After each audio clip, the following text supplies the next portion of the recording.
is the Revisionary Podcast with your host, Juan Carlos. The Revisionary Podcast.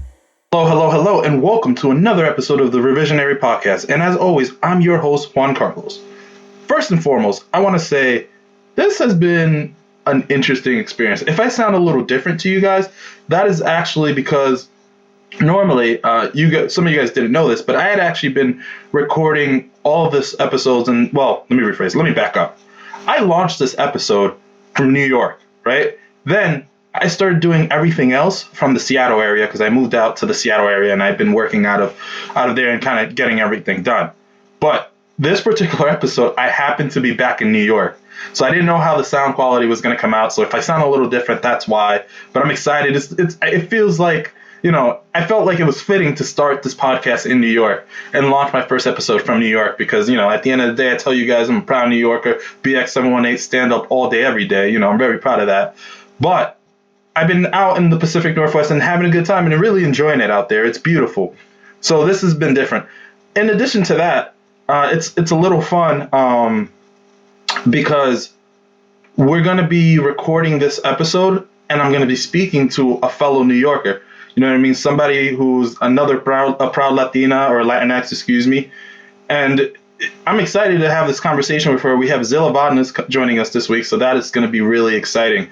Also, in addition to that, so as you guys know, I listen to the feedback that I get from my listeners. You guys tell me something, I really do consider it. And I know that one of the complaints was that I've been using Zoom to have these conversations with people. And sometimes it doesn't always sound great. And I get that. I hear you guys. I understand.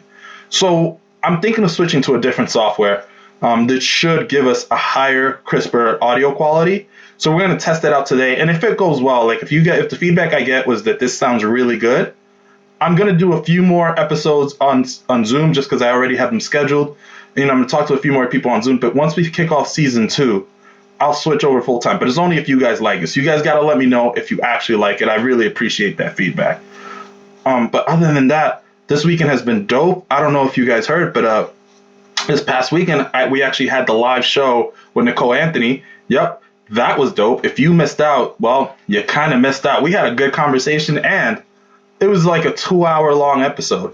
But don't worry, you guys will get to hear it eventually. You're just not going to hear it live like everyone else did. And, their questions were asked and people got to talk, and they got to see all that and they got to experience it. And honestly, shout out to Bullhorn because it went great with their software. I was a little iffy at first about doing a live show because I wasn't sure if my format would lend itself to a live show, but Bullhorn.fm, they made it really easy for me. And that was pretty cool, just to see it live, be able to put posts up and people can vote and stuff like that. All of those things were kind of cool as we were changing pictures and so forth. But, that was a phenomenal experience. And of course, it's always wonderful working with Nicole. So that was really, really cool. I'm glad that I got to work with her. This has been such a great experience for me. And you know what? I'm not going to, as I like to say, let's not dilly-dally. I should say this, though. If this is your first time listening to the Revisionary Podcast, the way this works is we bring on guests, usually comedians, who tell a nonfiction story about their lives in which they wish things had gone a little bit differently. Afterwards, I give them an opportunity to tell the same exact story, except this time they can change any facts or details that they'd like about their story. So again, pretty straightforward.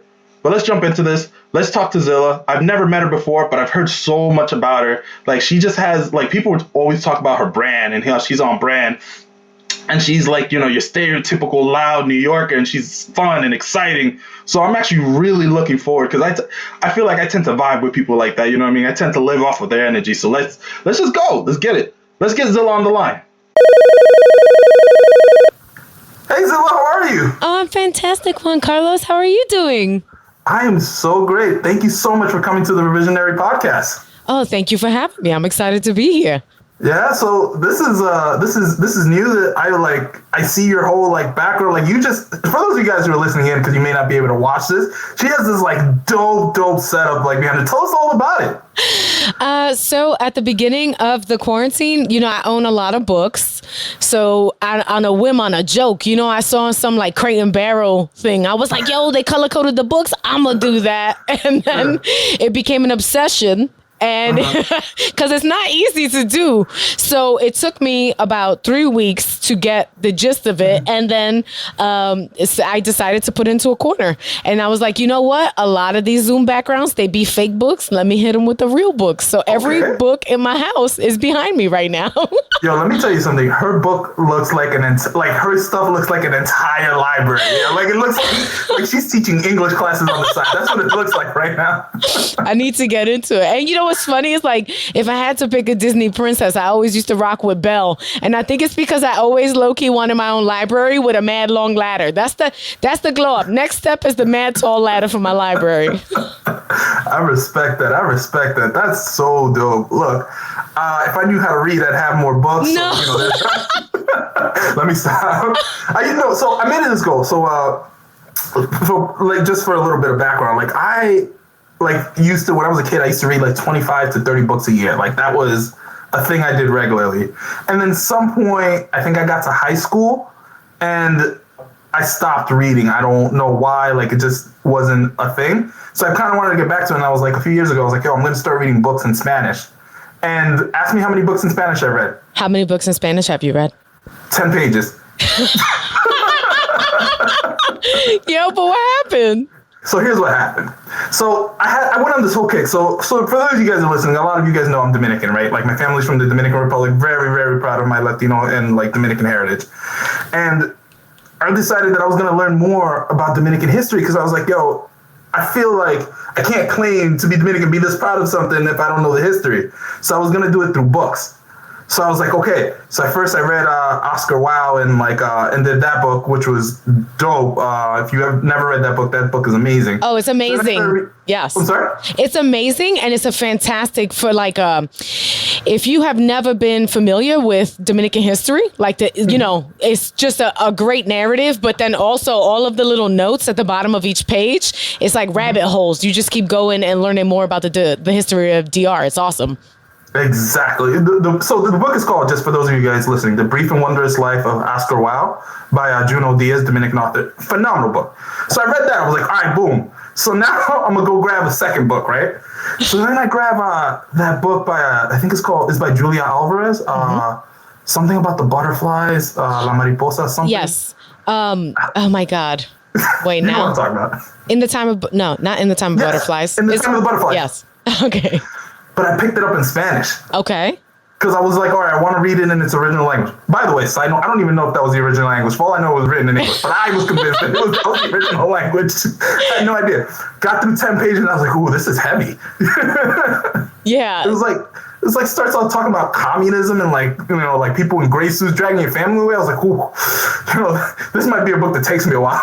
But that's what's crazy about Oscar Wilde is it's flipped. It's like a very interesting narrative, and then it's like also they will drag your family away. But this is like that's not the overarching story. I really loved that book, especially as a nerd. So it was like I related to it as a Latino, but then also like his whole thing where it's like he loves sci-fi and he loves comic books, and then the parallel between the like history of his family is just like really dope. You know, that's a lovely book. Highly recommend. Thank you for reminding me. No, absolutely. I tell you what, I'll do you one better. My fiance was it late 2019 surprised me with tickets, so we got to go see the live play of Oscar Wilde. That's fantastic. I had no idea. So hold on, this is dope because what y'all don't know is my fiance doesn't speak Spanish. The entire play was in Spanish, like 3 hours of just straight like Spanish story. So I'm like, yo, you really like taking one for the team here. Like you're just willing to sit through 3 hours of a Spanish play. Did you know it had subtitles? I had never seen subtitles on a play. Oh, on the bottom, right? And it's like reflected? No. Where was it? They had like a TV screen. Oh, well, that's kind of cool. I went to the opera once and it was at the bottom. They had these like glass things and it looked like not lasers, but like like numbers on a sports screen. Yeah. So the subtitles were at the bottom. That's pretty cool. I was sitting there, I was like, yo, if I was an actor, that's a lot of pressure. Like, you really can't screw up not a single line. Like, can't forget a line. No, because they wrote it right there. We can read it. It's there. Imagine there's someone in the audience that's like, that's not what that says, okay? Like, okay. You know it happened. So, what have you been up to throughout this pandemic besides decorating your apartment, making it look awesome? Okay, so besides compulsively cleaning and trying to not think too much about everything that's going on in the world, I've been trying my best to, I think it's very important now for people to stay as connected as possible. So as much as I know there's Zoom fatigue, I've been doing shows and appearances via Zoom or via Twitch, and it's been, different results. I don't necessarily know. So I have a Twitch channel. I'm at Zilla_Vodnas on Twitch. On my Twitch channel, I do a show on Fridays where I get a group of comedians or also comedy adjacent performers. So maybe not necessarily comedians. We talk about whatever. It's kind of like chopping it up with the homies. I very much enjoy my Friday show. It's called Fridays with Friends. I try to keep it as diverse as possible. And that's even in styles of comedy. So it's I'll get one person who's into one-liners, one person who, tells stories, and we just kind of talk. I also game, but with mixed results, because I'm a 8-bit, 16-bit girl. I'm showing my age right now. But my idea of the best game is Sega Genesis NBA Jam. I don't have high standards. My jam from downtown. What? You're on fire. Yeah, yes. Yeah, all of that. So, but I've also been doing online appearances, corporate shows as just a stand-up. And there's something really dope about the fact that I have never been a prop comic, but now that I'm here in La Casita, you know what I mean? I be pulling out props and I try my best to surprise people. And do I miss going out and seeing people and of course, but to save the world, we could do this, people. We could be patient. And also, there is something really dope now about being like the way we're connecting now from coast to coast. Yeah. There's something really dope about I got a message at the beginning of the pandemic from a woman in Texas, and she was just like, oh my God, I'm in Texas and I rarely ever see Latina comics here. So it's been so dope. And that's been really rad, and I've been booking people from LA. So just getting trying to do comedy wonder friends, and also meet the people that were on my meeting wish list, which by the way, Juan Carlos, we got to meet, Thank you. But there's something really dope about that. So just trying to find the positive and how can we connect and use the format. Comedy, let me tell you, it's a little bit harder. I think it's a little harder to make people laugh right now. Because everybody is going through so very much. But when it works, it's rad. You bring people smiles, just nothing greater. No, look, you couldn't have said it better. I couldn't have said it better myself. You just, yes, that is that, all that, a million times. So I don't want to take up too much more of your time. Let's go ahead and jump right into this. Zilla, the stage is yours. Go ahead and tell us your story. Okay. All right. Well, I have to preface this by saying I was a New York City high school teacher for 8 years. Grew up in a really strict Catholic Puerto Rican household, just to give you a little bit of background. And I'm going to start this by saying I don't condone child abuse, but I understand why my parents hit me. Okay. And that's because of this. First of all, the societal issues. My parents were struggling to make ends meet. My parents had kids very young, but also, oh my goodness, I was a lot. Okay. Let me give you an example of one time that I got the chancleta or whatever it is that you want to call it. We're not going to cutify it, right? Because it's still something that we need to talk through. I think a very good discussion we're having in Latinidad right now is whether or not the chancleta is a traumatic thing, right? But I'm going to tell you this. One time, so I grew up in Bushwick. One time, me and my cousins, we filling up water balloons, okay? But the water balloons, you know how they do. They pop. If you pile them up too many, they start to just bust. So all these water balloons, we're filling them up, but they popping at the same time. So boom, I get a light bulb idea. I go, yo, I got it. You know what we should put these? Somewhere very soft. You know what's really soft? Mommy's bed. That is the story of how I almost had 5 gallons of water by accident in my mother's bed because when we came back to find the water balloons, they had all popped.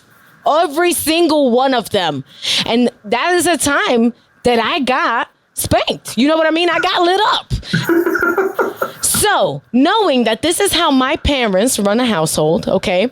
Now, in my household, I know it varies. My father never laid hands on us, but he would tell my mother when to. Right? Okay. Mm-hmm. And it was spankings. So we're talking spankings here. But boom, right? Okay. So I grew up in a house where mommy used to give us the look. You know the look I'm talking about. She didn't even have to raise a finger. She would just give us the look. But anyway, in 4th grade, I go to school and there is a puppet show. So they bring us all for assembly and it's a puppet show. And let me tell you, I love me some puppets. Quick distinction, though, not the hard ones. They got to be soft ones like Muppets. The hard ones creep me out, like the wooden ones. No, thank you, right? But anyway, so these, I don't know if you ever gone to public school. Sometimes they roll up and it's a puppet show. Wow, right? So we in the auditorium. The puppet show is the story, and it is about child abuse. And the example that they give in this story, all right, is that there is a little boy. He is purple. His mother's red. His father's blue. Get it? Oh, my God. Anyway, so he is cleaning up in his house and he accidentally spills something. And his father hits him. And the mother's like hysterical. And at the end of this puppet show, they sit us down and they're like, hey, guys, just so you know, it's never okay for your parents to lay a hand on you. And immediately another bad light bulb goes off in my head. And I'm like, word?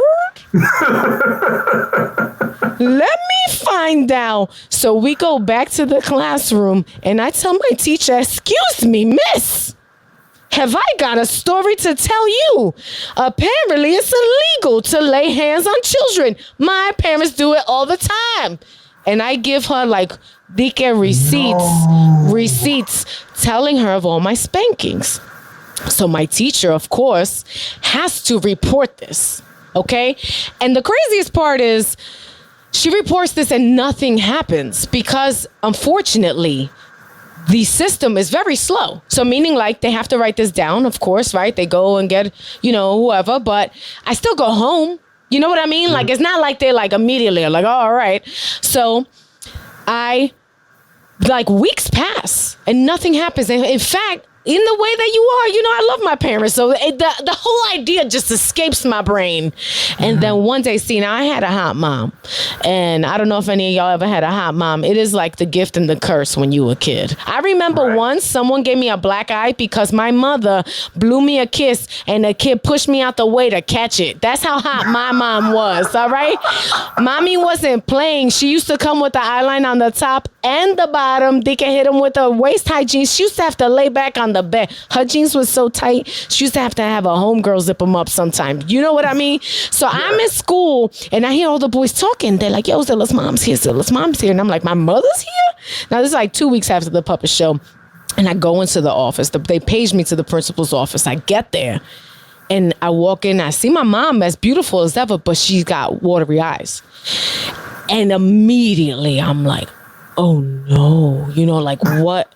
So I sit down and the principal is like, ma'am, Zilla told us that there's times in which she's, been spanked or hit or struck. And, we just want you to know that is illegal. And if this continues, we might have to call child services or ACS and there might be some separation. And my mother goes, let them take her. She put all that water in my bed. She drives me crazy. She eats more than any other of her siblings. Go ahead, take her. And got up to leave. Mm-hmm. And let me tell you something. Between the look on the principal's face and the look on my face, like, oh, were you turning me into the state? And it was because she was calling everybody's bluff. They told her to cut it out. Essentially, she never, ever laid hands on me again. But the worst part, Juan Carlos, is my mother didn't talk to me for like 2 months. Now, mind you, I'm in 4th grade. Yeah. And my mother just straight up, because I had turned my back on, you know what I mean? It was like I was the little kid narc. So it was just like the craziest thing. But looking back as a high school teacher, I realized she never hit me again. Yeah. So in many ways, do you get what I mean? Like, it was an incredibly embarrassing moment for my family. But it worked out. yeah, like these puppets, though I have to say, those puppets, get out of here, puppets. It's way more nuanced than that. You know what I mean? Right. They're just like, if your parents ever, they should go to jail. It's a little more, it's complex. So hold on, we're gonna back up. I have questions here. Go ahead. First off, as someone who grew up in the boogie down Bronx, like grew up in the Bronx, I can't even imagine snitching. That's first and foremost. Like, what was going through your mind? The puppets were intoxicating, Juan Carlos. You didn't understand. I grew up watching Sesame Street. I was like, oh, word, the puppets is asking me? I'm going to tell these puppets. Nah. I mean, look, first and foremost, let me make something abundantly clear for all of you guys who are listening out there. I do not in any way, shape, or form condone child abuse. Like, that's not what this is right now. No. What I'm saying is this, that there is a difference between child abuse and, like, what it seems like Zilla was describing. Tell me if I'm wrong. I could be wrong. So, years later, when I became a teacher, I came to the realization that at the end of the day, there is absolutely no rationale for ever laying a hand on a child. No, and I agree. Wait, I agree.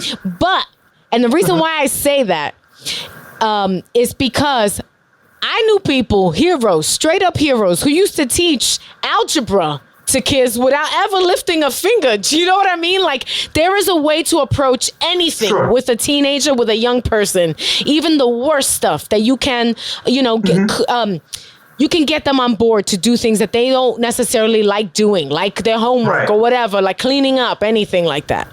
That being said, when I look back at it now, I also understand the other side of that coin, which is you are people who are struggling. My parents struggled. You know what I mean? So I think what it ultimately boils down to is that we don't co-sign this stuff. You and I are both on board with that. But what we do agree with is that some circumstantially, you know what I mean? I remember once I rode my bike farther than I should have.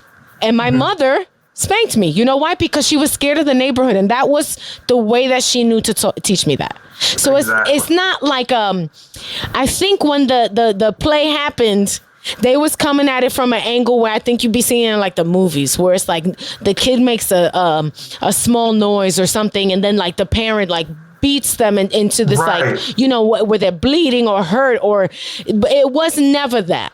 But I still, like, when I became a teacher, I also understood, like, I have nieces and nephews, and it's interesting when you approach it from another angle. You're like, oh no, I mean, you could, right? Technically, you could put the fear of God in a child. Yes. Right. But there are other methods. And it's wild that, like, culturally, that varies parent to parent. You know what I mean? And I do think, and I will say this, like, I'm trying to speak in general tones, because this includes my parents too. And, like, if my parents are listening out there, you guys are wonderful. Thank you for everything you've done. That's not what this is. But, like, I feel like there's how do I say? Like, it's like when you come. My parents are from a country, not the United States. They're from the Dominican Republic, where they grew up in a rural area. So the way you're taught, to deal with child rearing is just a little bit different than the way we do it in the United States. And I do think that, like, I don't want to call it a lack of education, because that's not what I'm trying to say at all. But you know what I mean? There's just this, like, higher learning, like higher understanding in the United States, especially now. And we have a lot of research and science that backs up that we do not need to, to resort to, like, hitting a child to be able to, discipline them properly. But when our parents did it, they really did it with the best of intentions. It wasn't like, they weren't hitting us, like, just to hit us. They were like, they were like, hey, I want you to grow up to be a good adult, a good human. And this is the way I know to, like, teach you what's right and what's wrong. Absolutely. And I also think that, like, there are other stressors. Like, whenever I did encounter as a teacher, thankfully, thank goodness, never a situation where, like, I felt like a child was being abused. But when I saw the various different types of parenting styles, because you're engaging not only with students, you're engaging with their parents. You do also realize, I think one of the common misconceptions is that like working class parents are like they don't want to be around for their kid, but it's that time does not allow. There's no way for you to take care of a very large family on a limited budget and then also spend lots of time getting to know your children. Do you get what I mean? So like from my perspective, like my father, I love my father. My father and I have a very, when I watch, say, a movie and it's like these dads, like these all-star dads, they go pick you up every day from school and that was never a thing because Papi was the breadwinner. So Papi was never around. But to my father, the way he was raised as a Caribeño that's enough. Do you get what I mean? Like he was like, if I provide for my family, then we straight, right? Okay, I love you. I showed you love. I work 60 hours a week, They're like, oh, you like clean sheets and having a bed in a meal in your stomach? Eso. That's what I mean. So like for my parents, whenever we acted up, like, look at me. Imagine you do, oh, did you lose me? Hold on a second. You cut out. Camera's out. Hold on. I'll be right back. Okay. All right. But yes, I think back to the point that you were making, which is like you have clean sheets, you have all these things. Like, right? I understand now why I wouldn't necessarily say things like that to my kids, future kids. But I do completely, like you said, culturally, these are people who work their butts off to make a great life for us. So more than anything, they just wanted us to get the greatest of the greatest grades. We needed to be the absolute best because they just wanted all of that opportunity for us. Of course. And they just wanted us to take advantage of the things that they didn't have. And like, look, fact of the matter is my grandparents made a sacrifice for my parents in coming to this country. My parents, who weren't born here, moved here in their late teens, early 20s. And they made a sacrifice in that they gave up all their friends and everything they ever knew, to come start a life here for me.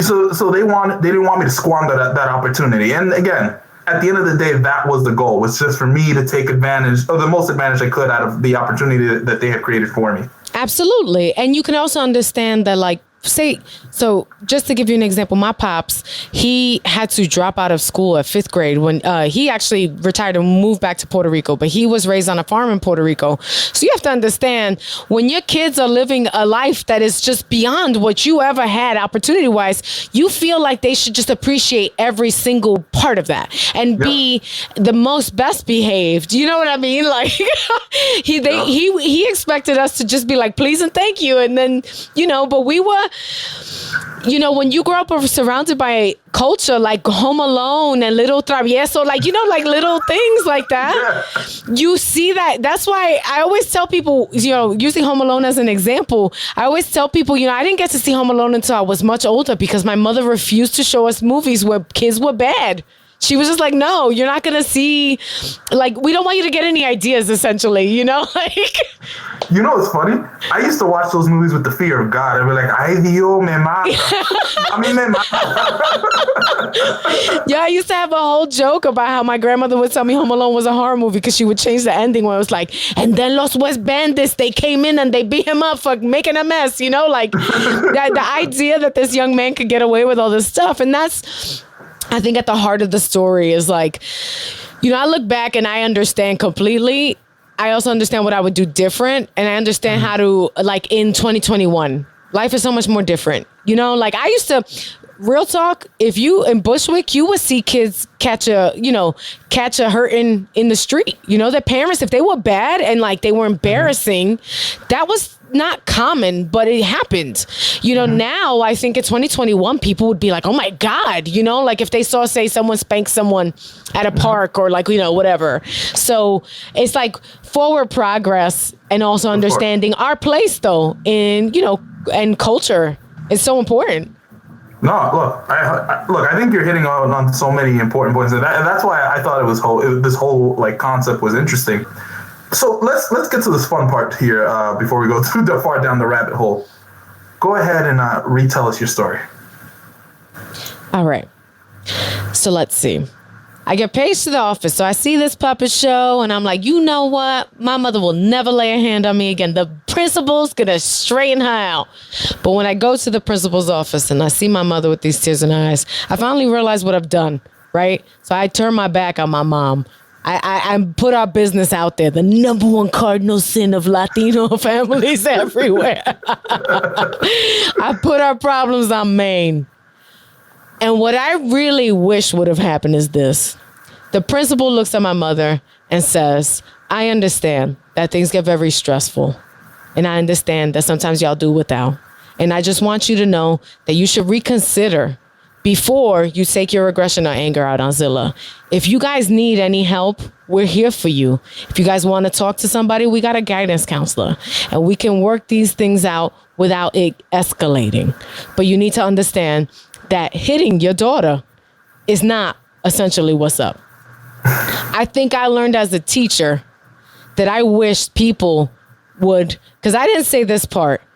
The teacher that was horrified was a teacher who constantly side-eyed me because I was different. Meaning, I was one of the only Latino students in that class. And sometimes I would bring food that was different. And she would be like, that's so exotic. Do you get what I mean? Yeah. Or I remember once I told her that my father, so you know how Mondays you go to school and you say, what did you do this weekend? I was so excited to tell them because we had rented the Hector Macho Camacho fight on pay-per-view. And my mother cut up the little salchichon and the queso de bola and put it on the Ritz with the pasta de guayaba, the whole nine. It was a party. And when I told my teacher, the same fourth grade teacher, Mrs. B, I won't say her full last name, Mrs. B, she looked at me and she said, don't you know that boxing is barbaric? What? Yo, so like I wish when I became a teacher, I would think about that story and that woman and say she thought she was so concerned for me, right? She was so concerned for me that she was going to save me from ever getting struck by my parents ever again. But what she needed to understand was there was a bigger picture there. It wasn't that simple. We were a different family from a different culture. So I guess if I could retell that story, someone would reach out to my mom and check on her. There had to have been a reason, right? She was so short-tempered. Mommy needed help. Mommy needed just somebody to listen, bendito. You know what I mean? So I guess that's what, if I could change it and if I could change the system. It was funny. You asked me about like what my charity, you know, like what I believe in. One of the best things, greatest job being a teacher. If you can do it, I recommend to everyone. You learn so much about people. You learn so much about yourself. But it's just to understand that like every family is different. And that's beautiful. It's not a bad thing. But you also have to understand that you got to remove yourself. You cannot judge. You know what I mean? Like other people's lives, other people's costumbres, you know, the way they dress, what they do. Reach out and try to understand it and also vibe with it. You know what I mean? Not judge so quickly. But the one thing that I think about is that I still hurt my mom. You know what I mean? Like my mom still got a little bit of heartbreak from that because once again, I put our problems on Maine. And I think, you know, if I could do it all again, would I change the whole story and say, no, I wouldn't do it at all? No, because I think in many ways, like I said, my brother and sister, they're both older. They stay saying, they'd be like, yo, you didn't get it as much as we did. And it's because I tried to be like, hey, this is wrong, you know? Right. I don't want to hold you here all night. So before I let you go, we have two traditions on this podcast. The first is we like to pick a charity or an organization to highlight. And I know you kind of already touched upon it, but you know, what's the charity and organization that's important to you? So if I had to go real quick, there is a wonderful group. And I say this because as a teacher, it doesn't relate to my story, but as a teacher, they used to hook us up every year. It's called Cinderella's Closet. Cinderella's Closet is a group that if you donate a used dress, even like a gently used bridesmaid's dress that you never want, they go and hook the kids up like suits, dresses for prom. for kids who cannot. And what they do is they dry clean everything, and they put it all in one place. So the kids will get to go and pick out a tie and pick out a jacket and shoes, everything. So shout out to Cinderella's Closet. They do it every year. They work with the DOE, which is really dope. On the other tip, it's very hard to name one charity, especially because a lot of the charities are contested, meaning people don't know, they raise money, but they don't know where the money goes. I will say this, whenever you can, please try to work with people on the autism spectrum and or people with disabilities. I taught special ed for 8 years. My nephew was born on the autism spectrum, and that's the reason that I turned to teaching in the first place. So I had a film degree and was on a whole nother path, and my nephew was born with a disability, and nobody in the family had any idea of what to do. And me being a person, my parents put this in me to value academics like so much. I was like, well, I guess I'm going to have to go back to school. So I got my master's degree in education to work with. But when I tell you that, I think a lot of people are overwhelmed when they encounter, people with maybe a higher level, or have my cutout again, are on the autism spectrum. But let me see if I could just go recording. I'm sorry, my video cut out. You have my voice though, right? No, you're fine. Yes. What I will say is definitely work with people. Even if it's volunteering a little bit, they're the best. You will meet new friends. You will make awesome friends, and it'll change your whole perspective. You won't be worried or fearful anymore, or you won't have questions. You'll just realize, let me tell you, there's nothing cooler. Every day I think, do I want to be famous? And then I'm like, I'll never be as cool as that one little girl that I had who used to wear the shutter shades. She had Down syndrome, and she would wear shutter shades all the time. And she would be like, just looking at you like, the world is my oyster. You know what I mean? Like vibes. Yeah, that's what I mean. That's dope. Look, I'm gonna tell you something. It's weird how these things work out, right? Because my mother also worked with a lot of special education kids, because she's a speech therapist. That's what she does at the school, and she constantly tells me that some of her favorite students are the ones on the spectrum, because she says that at their core they're like just these beautiful, genuine, like wonderful little humans, and she loves working with them so much. Oh no, absolutely. And I have to say, like, it completely altered my perspective of who I thought I was working with those people, because one of the things that I never speak in, like, once again, no blanket terms, because I know I have never met as much. I worked for 8 years, and I worked with like easily over like 500 students, and I never had a student like my nephew. You know what I mean? So you kind of feel like when you go out there, you're like, maybe there'll be someone similar. No, everybody being completely different. That being said, some of the most wonderful judge of characters. So I know your mother probably be on this, like, meaning like if one of those kids does not like you, it's because you need to reevaluate your whole life and figure out why people don't like you. Because that's true. They can read. They're like so empathetic and can read people and just like get people. And it's beautiful. No, I miss it, and I would love my future goal. So maybe Juan Carlos, you can help me out with this. My future goal is to do something comedy based with young adults on the spectrum. I think, like, sharing comedy and joy and smiles and all that with kids who are often the butt of the joke, but actually flipping it so they can enjoy the joke too, because I would never.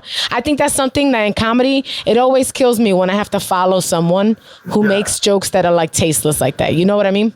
I try to avoid that at all costs. But anyway, I apologize. My camera went out, but my God, thank you for having me. Oh, wait, hold on. Unless you're in a rush to go. No. We still have one more tradition. What's that? So the other tradition that we have on this podcast is that we like to ask our guests to please share a quick childhood story that puts a smile on their face. It just generally makes them feel warm inside whenever they think of it. Oh my goodness. A childhood story that makes me feel warm inside. Or like just one that puts a smile on your face, just a happy memory. I mean, oh my goodness. So I'll give you a good, sure. A really, this is a very New York story, but one, my Aunt Dahlia, she used to like, one of the biggest things was getting to sleep over. I wasn't very much allowed to sleep over people's houses, but I got to stay over my cousin's house. And she got us up and at like 7 a.m. on a Saturday. And I was so like, I couldn't have been angry because she was an adult, but I was like blown away. I was like, where are we going? What is this? And when she took us, it was summer, and she took us to get free breakfast. And to this day, I cannot tell you, for some reason, my parents just never took us to get free breakfast, but I went to go get free breakfast. And when I tell you, I thought it was the coolest thing ever. I was like, hold up. You could go to school on a Saturday and they gotta feed you? I was like, I came home, I was like, Mommy, you don't even know. They gave us grilled cheese and chocolate milk and like all this stuff. And one of the things I love about that story is like any other person would have been like, oh, that means that you didn't come, like you came from a neighborhood that didn't have a lot. Mm-hmm. But to me, I was like, oh, this is so cool. Like that was the weekend I got to go jump in the pump. If y'all don't know, that's when the fire hydrant is open. That was, the whole block was, nobody had water pressure in their houses, but everybody could go outside and go jump in the pump, which, and like, I just have this like wonderful, how awesome to be small and to just see only the positives. You get what I mean? There was no worry about what will people think of us going to get free breakfast. What will people think of us being in the pump? It was just all like, man, look at all these people. Everybody's happy. I remember we bought piragua. We were like so happy. So like that was like just this perfect summer day. Even though I was mad we got up early, but I was like, wow, there's this whole other world to enjoy, and I loved it. Oh my God, I loved it so much. You just brought me back down memory lane because everything you described were things that I cherished from my child. Like I loved whenever we turned the fire hydrant on La Pompa, and just everyone used to go out and just like run around in the street and grab like little hollowed cans to try to direct the water. Absolutely, you could get it to go up so high. Yep. And I remember. Like it was so cold, by the way. That water was so cold, freezing, that it hurt almost when it hit your body. Because you're a little kid. The other thing is, I remember the one that sticks out to me specifically is one time I remember sitting like in the summer playing Mega Man in my apartment all day on my little N64 or whatever it was, and then like going, oh, it's almost time, and watching the clock so I can go, get my little free school lunch and my little icy, you know what I'm saying? Absolutely, yes. And that's I think, years later when I was a teacher, I remember like sometimes kids, the only thing that would get me upset at a student would be if they were bullying someone else. And sure. I remember like, a lot of the thing is the stigma of free lunch. They call it free. So they'd be like, oh, I don't mess with that. I don't eat that free. Or like they would bring their outside lunch, like say, a sandwich from the bodega, and they would make fun of kids that couldn't. And I would always be like, don't do that. You know what I mean? Like you don't know what anybody's going through. And unfortunately, statistically speaking, a lot of students in New York, or the only time they get to eat is whatever school provides. So it's like, what was really dope when Obama was president, Michelle Obama had a whole initiative about making school lunch better, So it's like, once again, another cause people need to realize. I don't think any child should have to ever pay for school lunch. I feel like as a society, we just generate too much money in New York for any kid to have to pay for their lunch. They should be fed. No, I 100% agree. And honestly, I want to say, thank you so much for coming on. Like, this episode has been a whole vibe. I apologize if I use foul language. Please beep and edit that out. It was only one. I got excited. Juan Carlos. Nah, you are good. You are good. Thank you so much for coming on the Revisionary podcast. Do you have any last words for the Revisionaries? Oh, if I, once again, follow me on Instagram and Twitter at Zilla Vodnas, at Zilla_Vodnas on Twitch. Also, have a fantastic day, everybody listening, and, try to see the bright sides of things. I know it's tough sometimes. All right. Perfect. Thank you so much for coming on. Oh, no, thank you for having me. The Revisionary Podcast. It's crazy how, you talk to somebody who comes from a similar cultural background and grew up in a similar like environment as you, how similar some of your stories are. You know what I mean? Like, while her story didn't necessarily happen to me because I wouldn't snitch, but no, I'm just kidding. But, I do think it's interesting how much of her story I really related to. Like, it really resonated with me. I was like, you know what? I know exactly what you're talking about. There were nuances of her story that she didn't have to explain to me because I get them. Like, I lived through them, you know, because it's part of a shared experience. So that was so dope to sit down and have that conversation with her. I mean, honestly, I'm just excited, and I hope to work with her in the future again. So let's do that. Why don't we say this? Make sure you guys follow us, and make sure you follow Zilla. And, you know, I'm going to keep pushing this because apparently, you know, it really touched me. I'll tell y'all a quick story. I did a charity show recently out in Washington, and it was for Canines for Disabled Kids. And I had never heard of the fund. And as I've told you guys in the past, you know, don't come for me. But I'm not really a pet person. Like, I didn't really grow up around pets and, you know, dogs, cats. Like, they're not something that I necessarily enjoy just because I didn't grow up around it. Like, that's not for me. But I did the show. We had a good time out in Washington. Shout out to Narrows Brewing. It was dope. And, you know, this military guy, this Air Force guy comes up to me afterwards. And he, you know, shared the story with me about how he had this niece or nephew who had, you know, Down syndrome, and how he has grown up with a Rottweiler, how that Rottweiler has just increased the quality of life for this child. So, you know, and I could see how affected he was by it, and he was so touched that I would take time out of my day. So he asked me, he goes, can I ask you for one promise, one favor? I'm like, what's up? He goes, can you keep this charity in the forefront for you? So you know what? I'm going to be true to my promise, and I'm going to push it around a little bit because I do think that they do good work, and I do think that this stuff is important, and it doesn't get talked about enough. So look into Canines for Disabled Kids, and, you know, support them if you can. You know, just I'm asking you as a personal favor. You know, I know there are a lot of dog lovers out there, so if you guys are out there, you know what I mean, please go support this organization because it really does make the difference in a child's life. And, you know, I mean, that's it. That's all it is. At the end of the day, we're just trying to make a difference, right? So go ahead and do it and support it.